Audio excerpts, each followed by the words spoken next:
Shalom. Yakobus adalah surat yang sangat disukai, sangat praktis, dan penuh nasihat yang jelas untuk hidup saleh.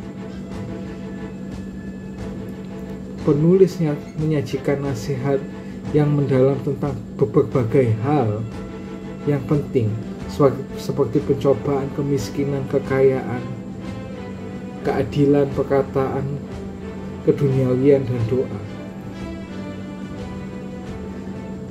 Kejelasan dan urgensi kenabiannya memanggil para pembaca untuk bertindak, tetapi penilaiannya tentang kegagalan kita hampir terlalu tajam. Karena hal itu menyingkapkan ketidakmampuan kita untuk melakukan apa yang diperintahkannya.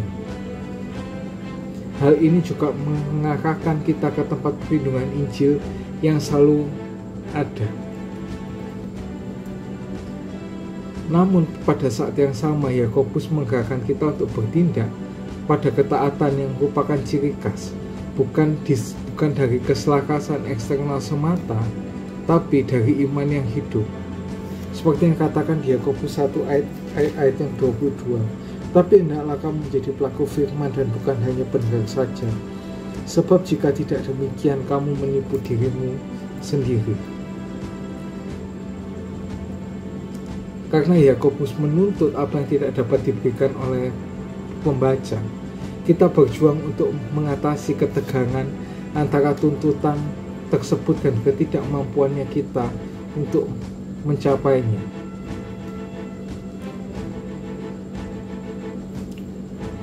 Kita mungkin berharap Yakobus membahas pembenaran di sini, tetapi ia tidak pernah menyebutkan hal itu atau salib, kebangkitan, atau penebusan. Memang tidak ada unsur-unsur ini telah mendorong beberapa orang untuk meragukan kanonisitas Yakobus.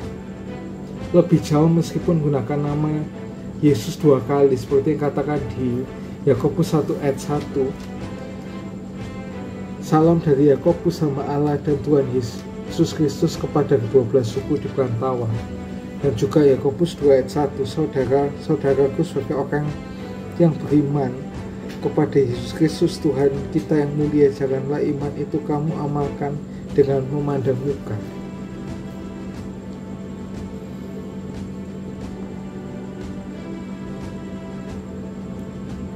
Keduanya merupakan referensi sepintas, bukan eksorsis tentang kehidupan dan karya penyelamatannya.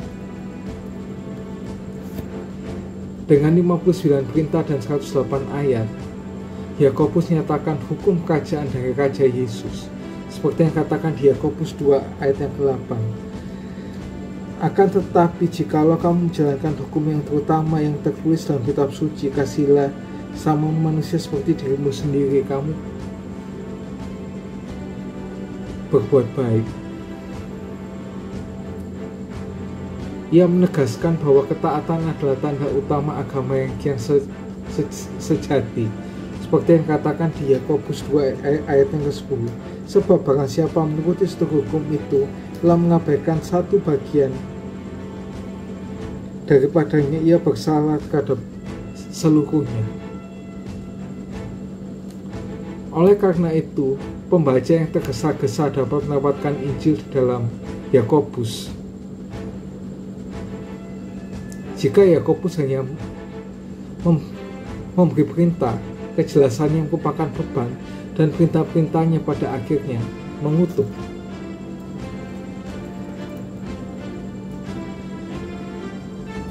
Kita akan mulai memahami maksud Injil dari kitab ini dengan memperhatikan bahwa 1 Yakobus 1 ayat 20 sampai 27 menyusun kitab ini ketika ia mengatakan bahwa setiap orang yang merasa dirinya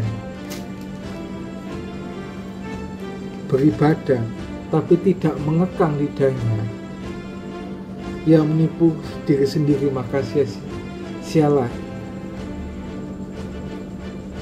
ibadahnya. dan juga akan menunjukkan dengan 3 cara, yaitu mengekang lidahnya, menjaga yatim piatu dan janda-janda dalam kesusahan mereka, dan menjaga dirinya agar tidak ternoda dalam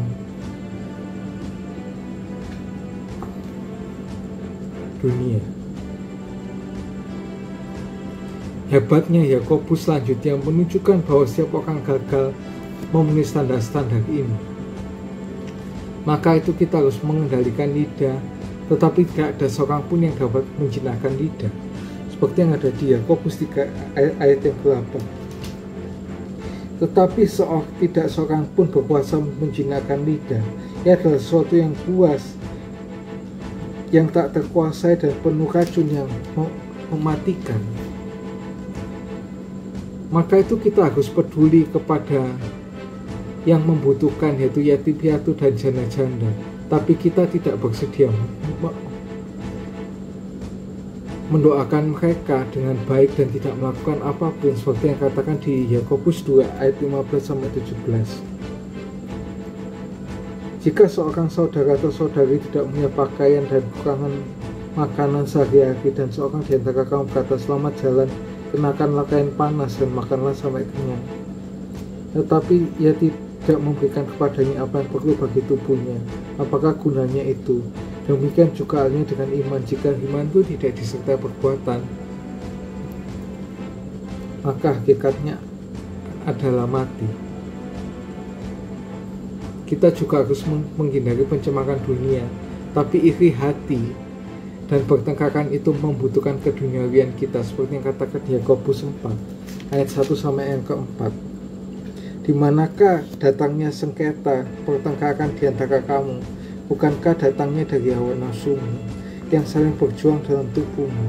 Kamu mengingini sesuatu, kamu tidak memperolehnya, lalu kamu bunuh. Kamu iri hati, tapi kamu tidak mencapai tujuanmu, lalu kamu bertengkar dan kamu berkelahi. Kamu tidak memperoleh apa-apa karena kamu tidak berdoa. Atau kamu berdoa tapi kamu tidak menerima apa-apa karena kamu salah berdoa. Sebab yang kamu minta itu hendak kamu habiskan untuk memuaskan hawa nafsumu. Hai kamu orang-orang yang tidak setia, tidaklah kamu tahu bahwa persahabatan dengan dunia adalah permusuhan dengan Allah? Jadi barang siapa hendak menjadi sahabat dunia, ia menjadikannya dirinya musuh Allah.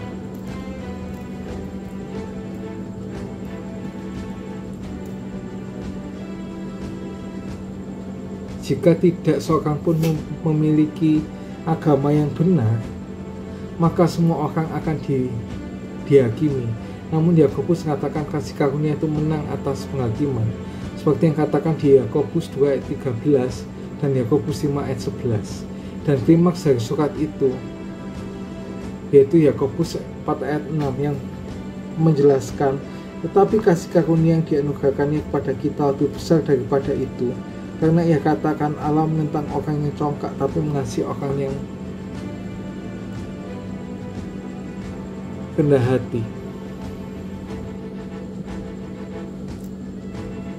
Tidak seorang pun mengendalikan lidah, peduli pada yang membutuhkan atau tetap tidak ternoda.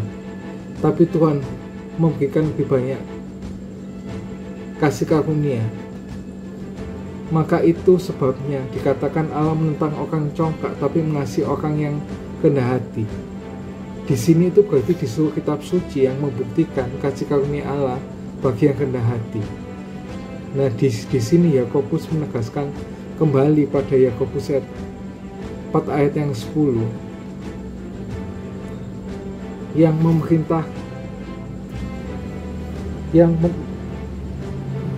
memerintahkan, rendahkanlah dirimu di hadapan Tuhan, maka ia akan meninggikan kamu.